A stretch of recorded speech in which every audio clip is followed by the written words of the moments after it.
So far, we've seen not one, not two, but three state prison plan proposals. But the question is, will the third time really be the charm? I mean, that is a huge issue when it comes to Alabama voters. I mean, we are more here in Alabama a pro-life state than it is even a more pro-Republican state. I mean, what a lot of people believe is that if Doug Jones is going to win this race, what he has to do is he has to win the more moderate conservatives, and especially the white suburban women in this race. And if he's able to do that and peel off enough of that normal Republican support that candidates get here in Alabama, well, that's really the path to victory that Doug Jones has. It all depends on exactly where the turnout is. If you see rural Alabama turn out a lot more than you see areas like Birmingham, Madison County, Montgomery, well, then you'll see Roy Moore win. But if you see the inverse of that, that's where you actually see Doug Jones end up on top. So you had to see those allegations against Roy Moore come out there. Then you had to have more than 10% above the expected turnout show up, especially in those urban areas.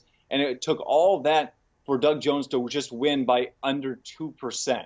So a lot of things had to go in the right way for Doug Jones to win this race, and they all seem to line up today, and that's the reason why we will have a Democratic senator from Alabama. To give you an idea of how big and powerful this was, well, this is actually the tree that I was walking along. Now, I'm a little bit over 6'2".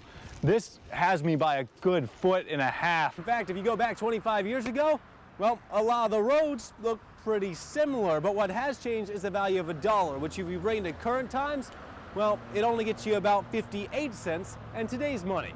Mike Hubbard is no longer a House Speaker, and already lawmakers are lining up to have the privilege to take this gavel and take the lead over the entire House chamber. Well, this race has changed a lot over just the last few weeks. For perspective, well, this is what the race looked like just 2 days before the allegations of sexual misconduct broke, with Roy Moore with an 11-point lead. But since then, well, that lead has practically disappeared. Roy Moore is now at 47%, Doug Jones here at 45%, but that actually falls within the 2% margin of error we have here, meaning we're at a statistical tie right now. However, the NAACP may be in the minority here, as many of the top state officials are supportive of the Sessions pick, and that includes top state Democrats like Senate Minority Leader Quentin Ross and House Minority Leader Craig Ford. The big change will come when you head to the polls this primary season. You can still choose to vote Republican or Democrat, but whichever party you vote for in the primary, you'll have to vote for in the runoff. Which means that if I was to decide to vote Republican, I could not vote in the Democratic runoff or vice versa. So every item not taxed means less money for teachers or textbooks. 4 prisons for an $800 million bond issue, but that could all just disappear and end up being replaced by something that is more of an unknown. A new proposal which could cost less, build new prisons, so lawmakers are trying to hold some money over for next year. Right now, well, that number is $97 million, but based off what happens in Congress, that could change things, changing this $97 million into a giant question mark. There are plenty of laws telling me what I can and can't do while I'm in the driver's seat, but lawmakers trying to figure out what to do when I'm no longer here and the car is driving itself. It's in this very room that those involved in these articles of impeachment hearings will have to stand and make their case to lawmakers sitting right here on the House Judiciary Committee, who will then decide whether or not this impeachment process moves forward. What the court had to do is take a look at the different district lines here in Alabama, and one in particular was Senator Quentin Ross's district. If you take a look,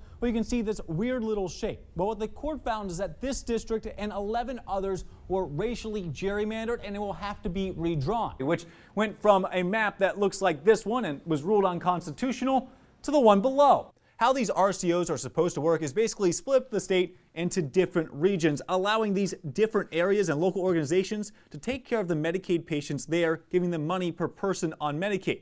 The idea is that these local organizations will provide better care than a statewide organization. But the problem is, what if those regional organizations aren't all that local?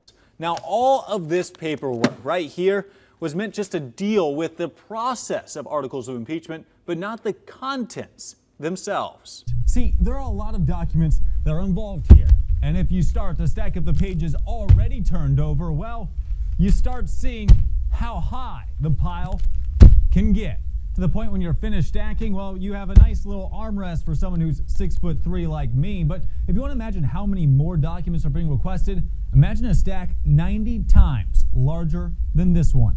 Reporting from Huntsville, I'm Michael Doudna for WAFF 48 News. Reporting from Montgomery, I'm Michael Doudna for WSFA 12 News. Reporting from Birmingham, I'm Michael Doudna for WBRC, Fox 6 News on your side.